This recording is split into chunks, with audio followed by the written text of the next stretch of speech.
The silence in the remote mountains of Morazan, El Salvador, was not the peaceful quiet of the countryside. It was the heavy, suffocating silence of a place where God had turned away. It was a silence that followed a sound so deafening, so unimaginable, that it would echo through the history of a nation for decades. In the small, unassuming village of El Mozote and the surrounding hamlets, a horror unfolded in December 1981 that remains one of the darkest chapters of the Cold War era in Latin America. This was not a battle, nor a skirmish. It was a systematic, calculated annihilation of a civilian population, an act of state terror that targeted the most vulnerable, the women, the elderly, and the children. The true crime of El Mozote was not just the killing, but the decades of deliberate denial and silence that followed, a conspiracy of forgetting that tried to bury the truth alongside the victims. Remember to comment, like, share, and subscribe so you don't miss future episodes of the Calendar of Crime. Also, we're coming soon to Substack. El Mozote was a community of subsistence farmers, far removed from the political machinations of the capital, San Salvador. They were, by all accounts, neutral in the escalating conflict that had engulfed El Salvador. The nation was in the throes of a brutal civil war, a conflict that pitted the U.S.-backed right-wing military government against the leftist Farabundo Martí National Liberation Front, or FMLN. This was a proxy war, a flashpoint in the global Cold War, where the lines between communist threat and democratic defense were blurred by extreme violence and human rights abuses on both sides. The Salvadoran military, particularly its elite counterinsurgency units, viewed any rural community as a potential breeding ground for guerrillas, adopting a scorched earth policy to drain the sea in which the fish of the FMLN swam. The instrument of this policy was the Atlacatl Battalion, an elite rapid response unit created and trained by the United States military at the School of the Americas. They were the tip of the spear in the government's campaign of terror, designed to be ruthless and efficient.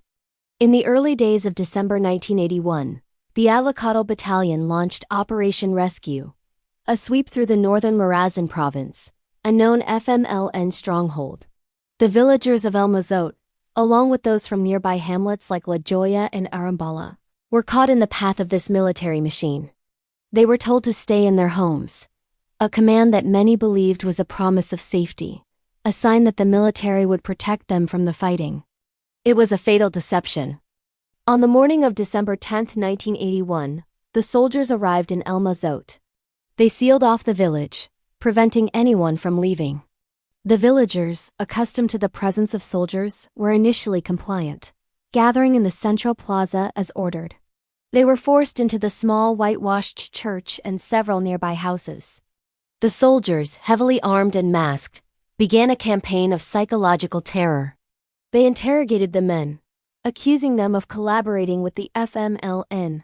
The atmosphere was thick with fear, but the true nature of the coming atrocity was still unimaginable.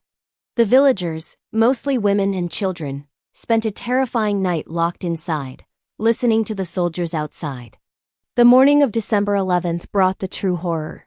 The soldiers began the systematic separation of the villagers.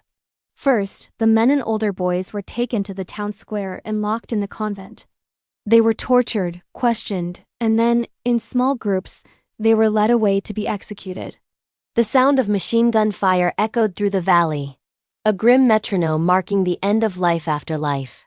The women and children, still locked away, could only listen, their fear turning into a paralyzing, absolute certainty of their own impending doom.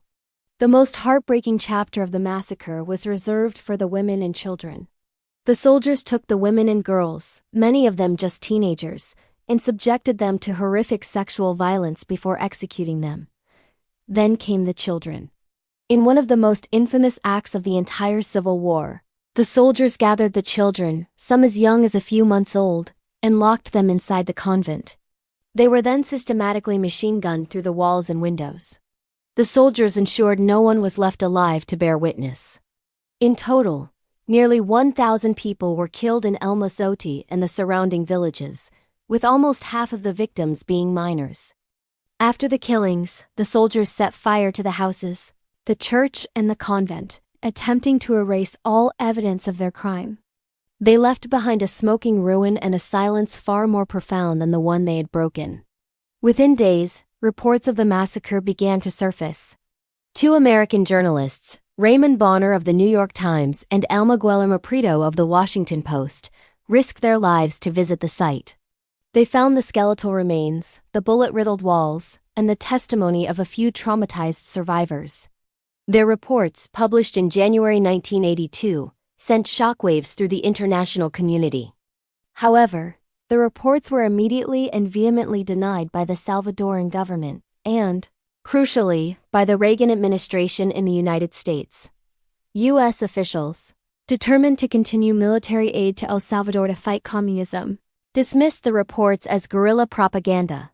Thomas Enders, Assistant Secretary of State for Inter-American Affairs, testified to Congress that the reports were inconclusive and exaggerated. This official denial, backed by the most powerful nation in the world, effectively buried the truth for over a decade. The story of El Mozote faded from the headlines, becoming a whispered horror, a truth known only to the survivors and the families of the disappeared. The silence was finally broken in the 1990s.